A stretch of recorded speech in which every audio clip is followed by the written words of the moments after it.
It's the Prodigy Maker Show, episode 78, with yours truly, Chris Lewit. We're back on schedule with another great podcast. I hope you enjoyed last week's program where we talked about homeschool and online school. I'm here at the Academy in Manchester, Vermont, and I just finished a lesson on the court, and I had a little time, and I said, hey, let's do episode 78. We can talk about private lessons versus group lessons. This is a very common question that I get asked from parents all the time. What should I do with my kid? What type of lessons should I take? Should I take more groups? Should I take more privates? I think you might be surprised at what I have to say. Well, I'll give you a sneak preview, but I'm not so hot on the group lessons, especially for young kids. If you have a young child under 10 or under 12, I think you should probably underweight group lessons. And we can talk about that. If you have any questions about groups or privates, how many privates per week? That's another common question that I get. How many groups per week? What should a training week look like? I did a whole show a while back. You can look at it in our catalog of Prodigy Maker shows. We will have 78 of them now. And I think we did a show talking about how much should my kid train. And that is a common question. I'll have to do another show following up to that, because that is I have meetings all the time with parents, developmental planning meetings where we talk about how much should my kid train. But let's talk about private lessons, group lessons. Obviously, some of how much you train and how many lessons you take is based on your goals. So I work with a lot of elite juniors, and I especially work with a lot of younger kids who are in the early phases of childhood development, whether that's from kindergarten, age 5 years old, to 12 years old, or sometimes middle school students, so basically elementary school to middle school age. I work with a lot of elite prodigies that age. That's my background. By chance, I started working with a lot of those kids when I was younger as a young coach, and it's been almost 20 years now developing young champions like that. So I feel like I have a very good wealth of experience in the trenches working with a lot of young kids that age. And of course, I coach high school age kids who are trying to go to college, get a scholarship, D1 to D3, D2 or D3. So I have a strong background in that area as well. But I'm kind of known as the prodigy maker guy, working with specializing in the young ones. And just over the years, I've had the privilege to work with many, many gifted young kids. So that's something that I feel gives me some insight into how these kids tend to train, especially the elite ones, the top in the country, the ones who go on to be international level players. So I think that I'll give you a few different pathways. First pathway is private lessons. Go big on the private lessons. Forget the groups and just give your kid a really good private lesson each day. So you might be thinking, how do I do that? You're gonna need some deep pockets. You're gonna have to pay for that because a private lesson is more expensive than a group.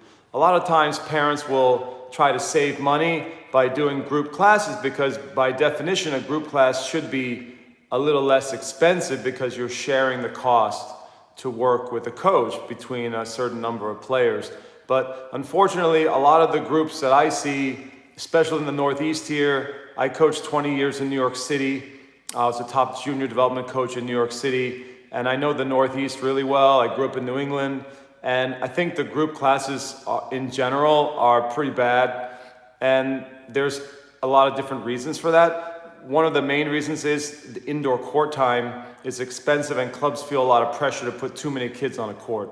So that's one thing to really watch out for, how many kids are on the court with one coach. And for me, I even think 4 is pushing it. I prefer 2 or 3 players in a group. And that's one caveat, or one thing I would definitely look for. If you're looking for a group, if you really believe in a group for your kid, try to get 2 or 3 players maximum. So it's basically like a semi-private lesson, and try to get a very experienced coach, not a young coach who's just out of college, might have been a good player, but doesn't really know how to handle group dynamics and run a group really well. It's a specialized art form. It takes many years of experience and training, I think, to run a very good group that's energized and gives attention to each kid. Each kid's getting personal, technical, or tactical information. It takes a very experienced coach to run a group like that, especially if you have different personalities or difficult kids that don't always match up in what they're working on. That can be very difficult. So you want an experienced coach and you want very low numbers. You want a really good ratio if you do choose to do a group. But let's talk about private lesson every day. I coached this girl, Vlada Ronkar from Ukraine. I coached her 2 years here. She came here from Ukraine to train with me. And now she's kind of an Instagram star. She hooked up with Rick Macy in Florida, and Rick says she's going to be the next #1 in the world. I don't know if she's going to be the next #1 in the world, but I know she's a very talented individual.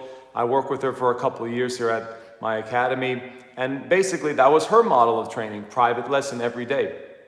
I think that's a great way to go from 4, 5, 6 years old because it's very focused. I love private lessons. The coach, it's easier for the coach, no matter what level, even for myself, to give a great lesson, to give great attention to the player. You're completely invested in that player by themselves. There's no distractions. There's no other kids that are pulling your attention away. And I think that makes for better progress for most kids. And I think most kids focus better one-on-one. I personally focus better one-on-one. If I take a lesson now, whether it's for tennis, or I do a lot of martial arts, so I do a lot of martial arts training. I do a lot of boxing and jiu-jitsu and kickboxing and wrestling and things like that. I always prefer to do private lessons. I just learn better that way. I focus better that way. It's hard for me to focus in a group. So if you have a kid with that kind of personality, they're going to thrive in a one-on-one lesson. We can talk about group lessons because there are other types of kids and other types of personalities and learning styles that may actually benefit from having a couple other kids in there in a group format. So this definitely does depend on your kid. But just talk about the pathway of private lessons. Daily private lesson starting at a young age, it's just fantastic. A fantastic model to develop an elite player. You can work on the technique that way. You can get lots of repetitions in. You don't have to share the lesson with anybody else. The coach and the player develop this wonderful rapport. So there's this deep connection that you get in a private lesson that I find is more difficult to get in a group lesson.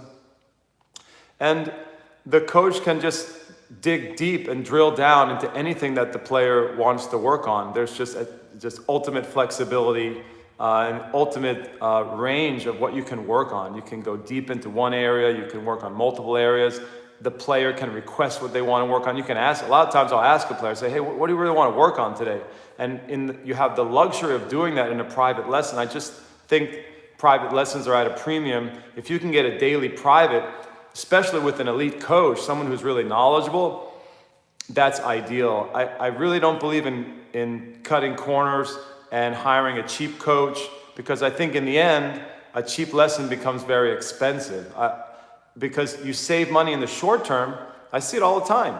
You save money in the short term, you're doing a lesson for, I don't know how much per hour in your area you pay for a lesson, but you're doing private lessons for cheap, but in the end, it costs you a lot because your kid doesn't develop as fast, and your kid loses a lot of time in the development cycle, whether that's they develop poor technical habits, or maybe they're just not developing to their maximum. I find that's common when parents try to save money and go for a cheap private lesson with a young coach or a coach who doesn't have as much experience.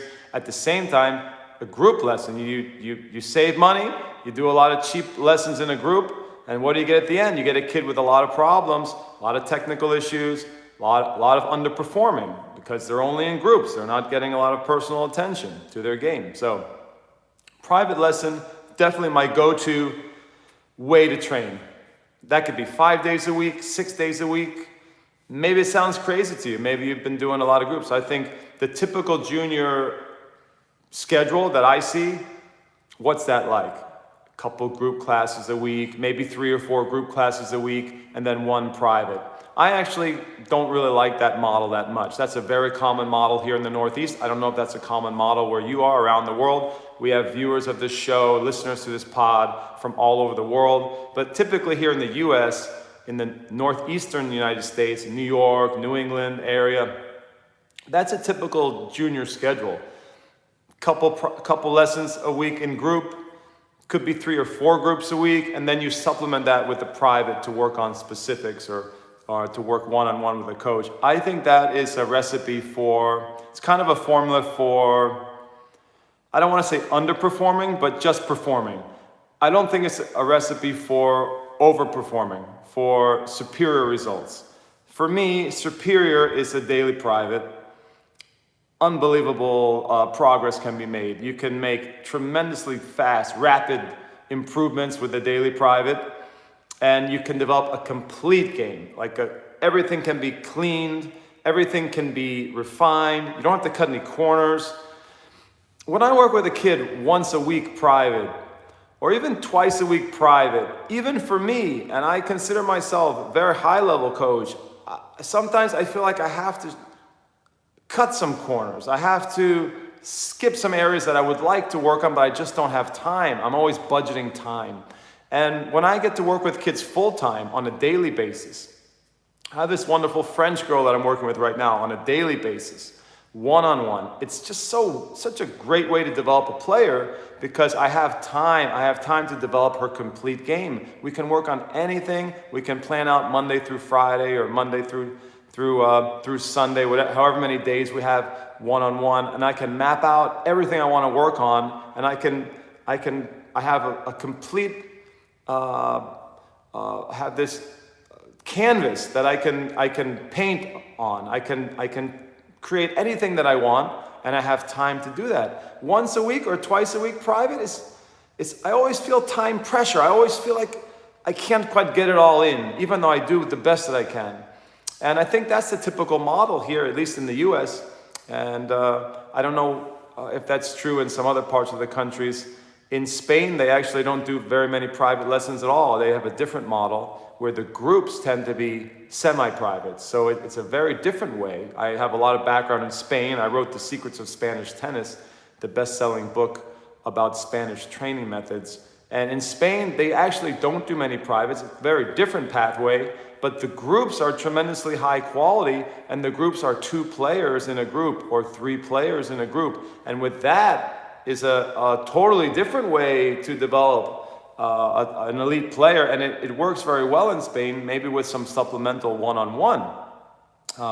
The legendary Spanish coach Pato Alvarez was famous for giving some one-on-one or small group instruction, and that's an example of private lessons in Spain. But typically the instruction is small group or semi-private, which is a model and a pathway that also works as opposed to a daily private.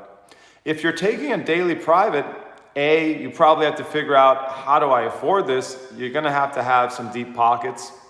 You're gonna have to pay for it. You have to pay for the quality. If you want the best, you have to pay for that. And I would try to find a coach who's really good, who has experience developing top players, who has a background working with kids like your kid, who has proven results, a coach who's developed top-ranked players from the ages that your kid is, You want that for your kid, and you should be willing to pay a premium for that, in my opinion, and make that work. One of the ways that I have players afford lessons for me, for example, sometimes they'll share a lesson to a semi-private. Semi-private daily is also a very good way to train. If you have a training partner, another kid who's focused, if the kids are working on similar areas, if the kids get along well, you can save a lot of money, get an elite coach, and share a lesson. Sometimes even 3 kids in a lesson, if they're all very focused and working on similar things, can work very, very well, and all the parents can share the cost. I think those are much better ways to do it than to go cheap and hire a cheap coach, try to save money, but then it ends up being very expensive in the long run because you have holes in your kid's game. But unfortunately, I see a lot of parents who do that. That's very, very common. Or parents say, I'm not going to do many privates, I'm going to do groups. And that's, in my mind, a big mistake, especially in New York, New England, Boston area, all in the Northeast here, Northeastern United States, big mistake. I coach a lot of top kids from New Jersey, for example, from New York. Some of the group classes are 4, 5, 6 players on a court. You just can't have a high performance class with that many kids on the court. You're not going to get that much better, or you're going to get better slowly. If you compare a kid training in that environment with a kid who's getting a daily private or a daily semi-private or even a daily semi-private with 3 players, I guarantee you the kid who's getting daily private, daily semi-private is going to get better a lot faster than a kid who's in a group 4, 5, 6 players on the court with 1 coach. Guarantee that. Almost every time. Are there exceptions to that? Maybe. Possibly, occasionally, you get a kid, very talented kid. They only do groups. I've had some top-ranked kids in the country. They only do group classes, maybe the occasional private to work on a few things. And they exceed. They do well. They get superior results. They become a top-ranked player in the US, for example, top junior. To me, that's the exception, not the rule. That's not the best way to do it. That's not the optimal way to develop an elite player. And again, that's only a player who's really good for the US. That's not necessarily a player who's going to be winning a Grand Slam, who's going to be winning at the pro level. That's just like success at the national junior level, which doesn't always predict success at higher levels. I think to develop the elite of the elite, it's daily private, semi-private. That's the pathway that I love. That's the pathway that's what I practice. I try to encourage that when students come to train with me. Students have the option here in Manchester to train with me every day, 5, 6 days a week, one-on-one. That's hard to find. It's hard to find a really experienced coach who is willing to do that and who wants to do that and develop that kind of relationship with a young kid. But I think that's vital. In addition, I think the connection that you get with a kid one-on-one, there's nothing like that. As a coach, I enjoy those connections. You develop a really close bond with the players that you see every day as opposed to the players you see once a week. I think you become very tight-knit. You become kind of like part of the family. And in addition, you get to know the kid really well. When I coach kids in the groups, I feel a connection with them. I feel close to a lot of the kids in the group, but maybe not to the same level as the kids whom I work with privately over many days per week, over long time spans. I don't think there's as much depth of a connection, and I don't get to know the kids quite as well, obviously, when they're in a group and when I know them from a group environment versus a private. So I just think as a coach myself, I enjoy developing those deep bonds and developing that rapport and connection with a kid that I think you can only get one-on-one. I think it's very special, or at least 1-on-2, 1-on-3, It's easier to get to know 3 kids than 6. It's easier to get to know 1 kid really well than 4. So that's my perspective on privates. You don't hear that very often nowadays because I think typically clubs and programs, they're trying to make money. They have to fill their courts. And how do they want to fill their courts? They want to fill their courts with more players. They want to fill groups. It's called programming. In the industry, it's called programming. And you don't want to program all your courts with private lessons. It doesn't make as much money for the club. You can make more money with the numbers on the court. So I'm sort of revealing an industry secret here. I don't run my club that way because I don't have to. I have a small club, 4 courts, and I own the place. I can do whatever the hell I want. I don't need to jam the courts with players. I can take as few or as many players as I want. But clubs, especially clubs in metro areas and urban areas, are under a lot of cost pressure these days. They have a lot of expenses. They need to put more players on the court to make revenue, to make profit. And I understand that from a business point of view, but from a high-performance coaching point of view, I don't like that. And I don't want to see kids in that environment. I think it leads to suboptimal results. So I think you should watch for that and be careful. If you're looking for groups, if you value groups, if you think your child would benefit from a lot of groups, we can talk about that pathway. Make sure it's small group. 2 players in a group, 3 players in a group. Try not to do 4. Really try to avoid 4, especially 5 or 6 players. Run as fast as you can from that environment, and try to find coaches who are very, very experienced. You know, the most experienced coaches you can get, high energy coaches, coaches who don't waste a lot of time, coaches who are very strong with group dynamics. Very hard to work with a group. Even 3 players, hard to work with them. The coach has to connect. If you study tennis teaching and tennis coaching methodology, coach has to connect with every player on the court. The coach has to inspire every player on the court. The coach has to be tremendously energized to make multiple players on a court, make that practice work. It's not easy, and it's very draining, and it takes a lot of energy, a lot of focus, good planning. There's a lot of skills that coaches don't have. It's much easier to be a private coach than a really good group coach. For that same reason, when I have young coaches working for me, or coaches who are maybe just finished college, maybe they were a great college player or they're an ATP player, I usually give them as few kids as possible. Not 6, not 5, not 4. Give them 2 players. Sometimes I give them one-on-one players and I let them work on their coaching that way. I even do that in our summer camp here. In our summer high performance camp, a lot of times I'll put 1 player with a coach or 2 players with a coach as best I can. Because I know that that coach will be a better coach with fewer players on their court. I will make the coach better by giving them fewer players. The fastest way to make a coach bad, to make a coach less productive, is to give the coach a lot of players on the court. You give a young college kid just out of college, give him 4, 5, 6 players. It's chaos, it's overwhelming, they can't focus, they can't give to each player, and the players develop at a suboptimal rate. It's just the way it is. So understand that most likely you go to your local club, your local academy, and they want to put more players on the court. It's in their best interest financially to put more players on the court. But what you want as the parent, and if you're a coach, we have a lot of coaches who watch this, try to keep it real and put fewer. Don't put that extra kid on the court. Make it better quality. In the end, your program will likely get a better reputation because your players will improve faster. Your coaches will also, your staff will also appreciate you more because your staff will feel more successful. Your staff will feel valued and they will feel more satisfaction with their job. There's nothing like working with 4, 5, or 6 kids on a court and not feeling like you're doing a good job, not feeling like you're connecting with those kids and not getting a lot out of it. And then you do that for weeks on end, and it leads to a lot of coach unhappiness, if not coach burnout. So it's another way to make your staff happier too, is reduce those numbers if you're a coach or a head coach or a director and you happen to be watching the Prodigy Maker Show. But for that reason, I recommend more private, semi-private. That's the key.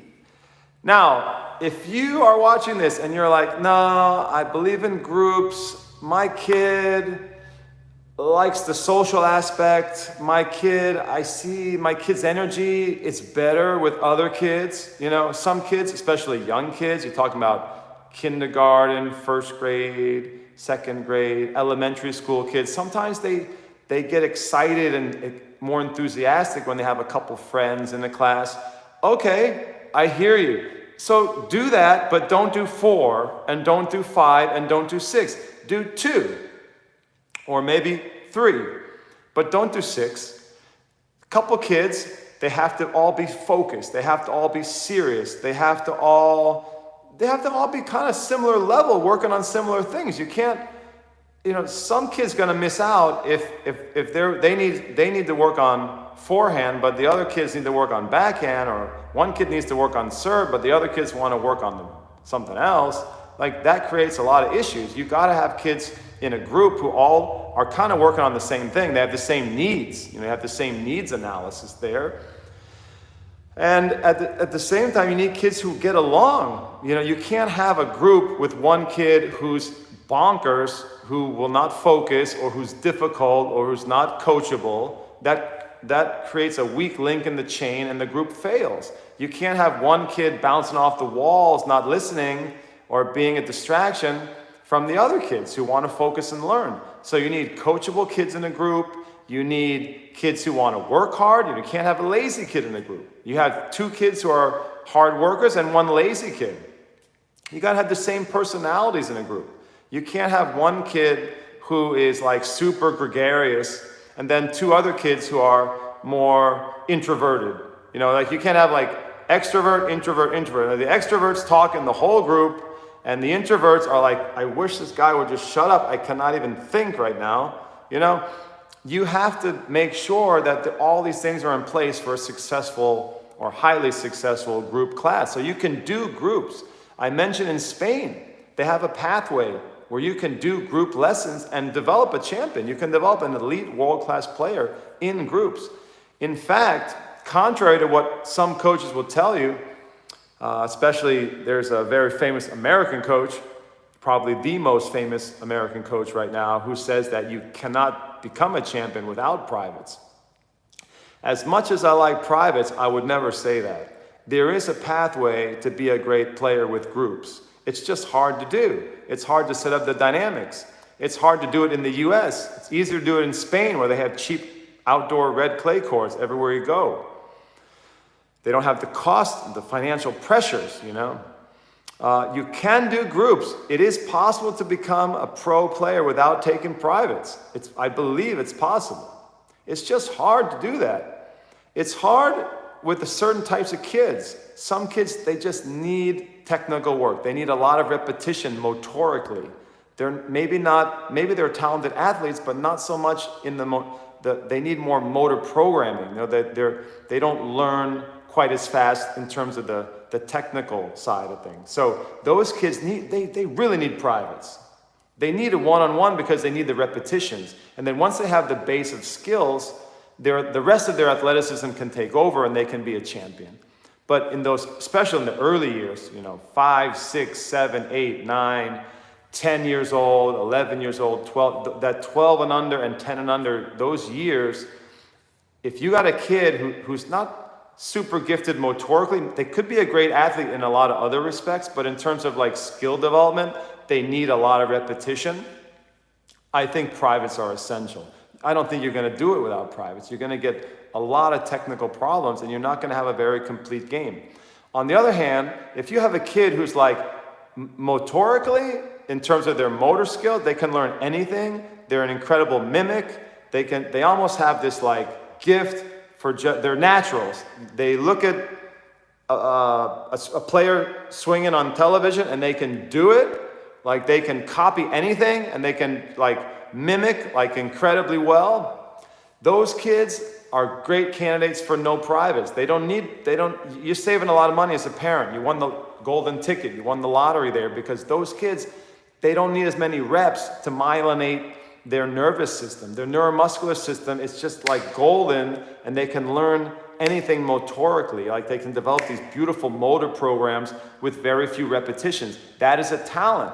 That is an athletic talent. Some kids have that. They don't need as much repetition, presumably, that you would get from privates. They can sort of skate by in groups, hit a few balls here, do a few drills there, and they can still get it all.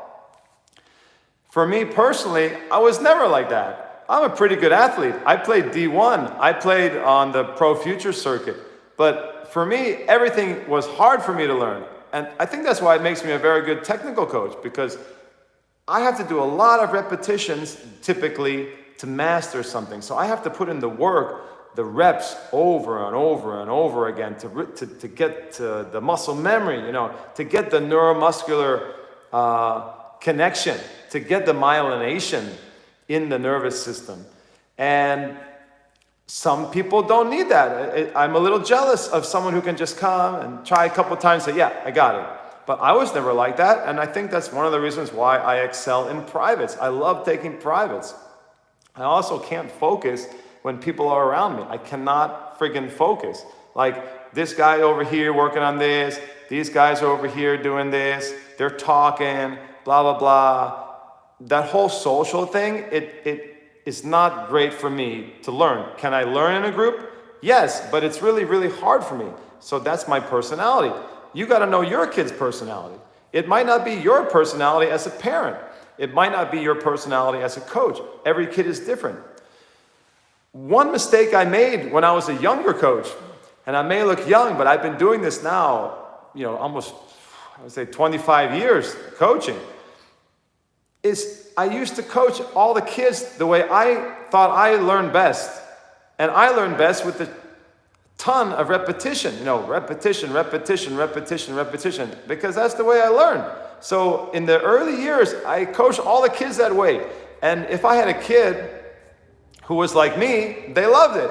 But I think I actually wasted a lot of time with some kids who were different than me. They were more gifted than me. They didn't need as much repetition as me. We could have moved on. We could have moved along faster if I had known that. And now as a more experienced coach, when I see it, I always try to gauge whether a kid needs the motoric work, the motor, excessive motor programming or not, or if they're kind of like a gifted quick learner and we can move along more fast. And that would determine how many repetitions that I would do in a drill or how long we would work on a certain subject. It colors the way that I coach. It affects the way that I set up a practice for a kid or a lesson with a kid. And I think that experienced coaches tend to figure that out. They kind of feel what a kid needs. Sometimes you get a kid and you feel that they want to do like 1 hour, 1 hour and a half of this one shot. And then you get other kids who after a couple minutes, they're like, I got it, let's move on. And if you keep going with them, they're going to hate you. They're going to get totally bored and it's a waste of time. And that's the art of coaching. The art of coaching is figuring out what kind of kid you have in front of you and how they learn best, how many repetitions they need. That's why there's no perfect number in a drill. A lot of coaches ask me, I do a lot of coach training and speaking, and coaches say, how many repetitions should I do in this drill? Well, I can give you guidelines, but it really depends on the kid in front of you. So you have this, I sort of proposed the private lesson every day pathway or semi-private, which I think is the gold standard, which you may not hear from a lot of coaches. I think that the group way is possible. It's more difficult to set up. There's a lot of challenges, as I said, because you have to get the dynamics of the group right. You have to get the players, you have to get the right mix of players. You have to get the right coach.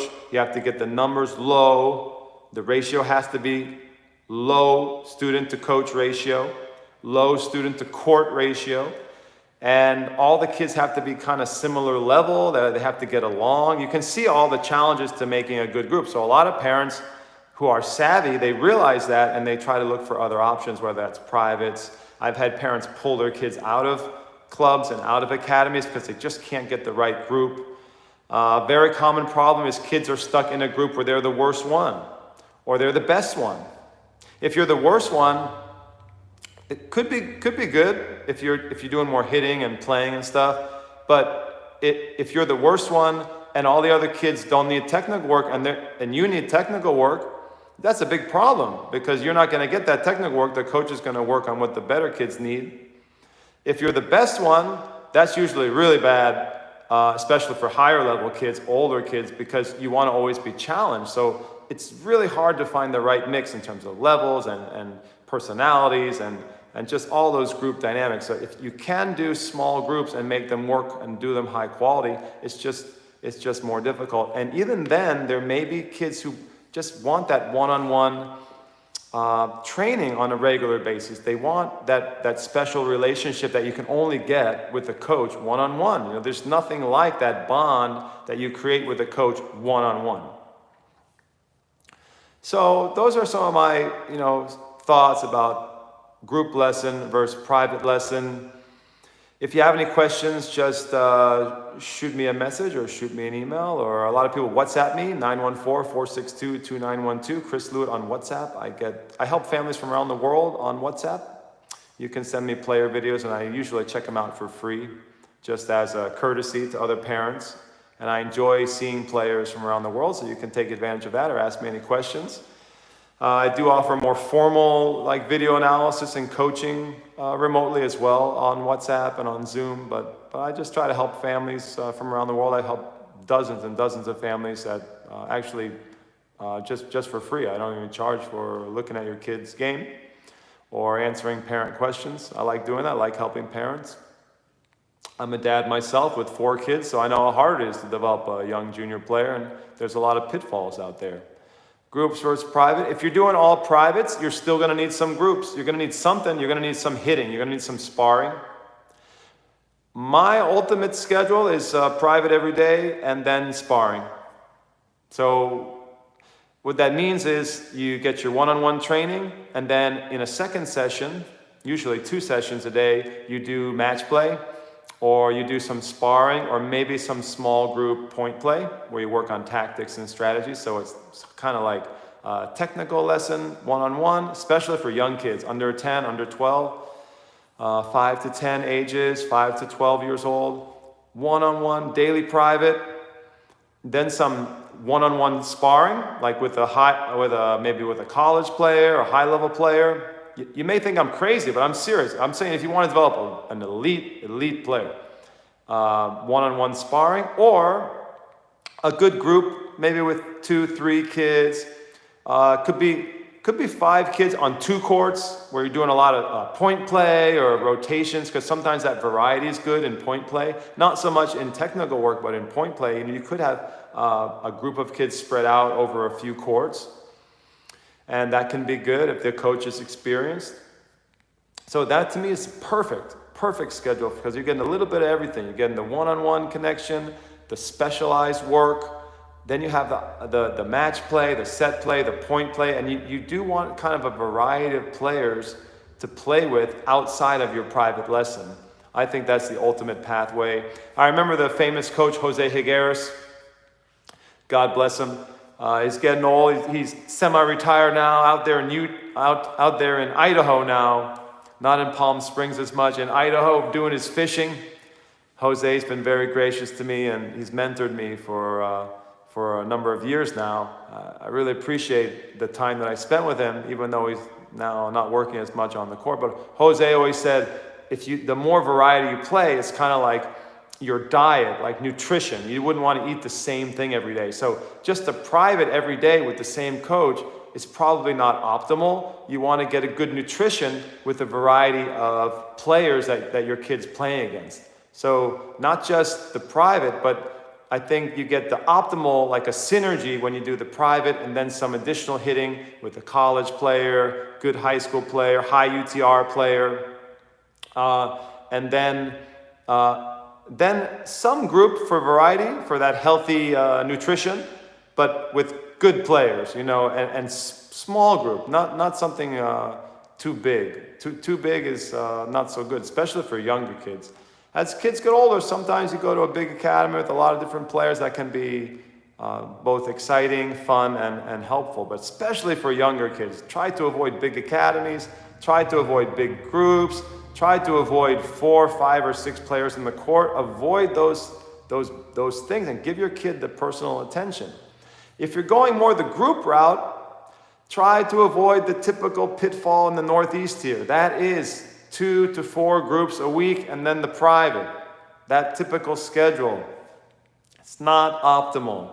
Unless your coach is incredible, unless you're working with that coach, the same coach in the groups and then the private, like the coach gets to see you every day, that's pretty good. That's better. But try to avoid like groups that are not super high-powered or high-quality groups. So many pitfalls with the groups. I say group, but there can be so many problems with the groups, as I alluded to. But if you can get good groups, low numbers, low quality, good coach, maybe 1 or 2 privates a week. If your kid's one of those super gifted ones, you can do it. Like, it can work, and the kid can excel, but I think that's pretty rare. Pretty rare that a kid's going to outperform in that kind of environment. A lot of kids need more private, more one-on-one, and especially more one-on-one hitting as the kids get older. Let's say you're a high school kid. I work with a lot of kids trying to get recruited. I almost always recommend fewer groups, fewer clinics.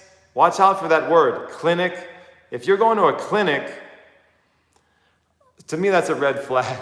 Clinic is kind of like a club lingo for a group that is not a lot of instruction, not a lot of high quality, maybe not a lot of energy, and maybe not that productive. try to get that high school kid, my secret weapon, a couple times a week hitting with a high UTR player.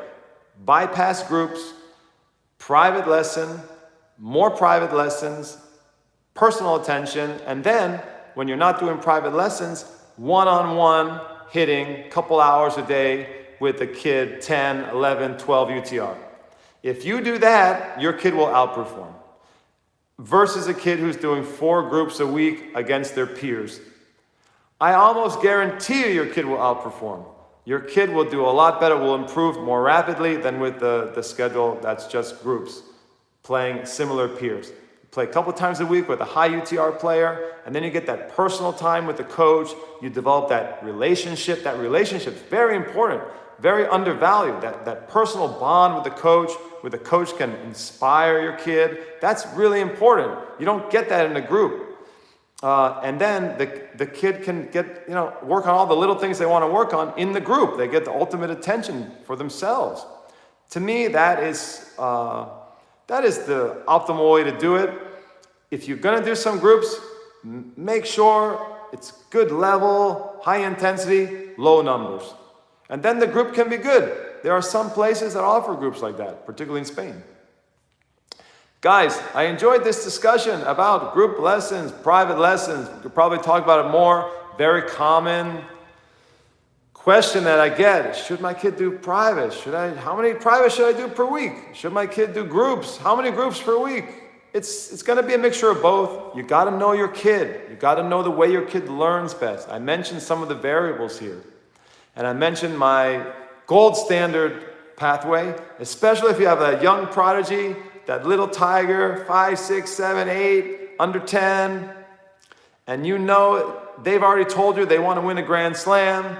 Go with the private daily. Private daily, that kid by 10 years old, 11 years old, 12 years old will be unbelievable. If you play your cards right, that kid will be so far ahead of all the other kids messing around in red, orange, green at 8, 9, 10, still playing with orange ball. God forbid.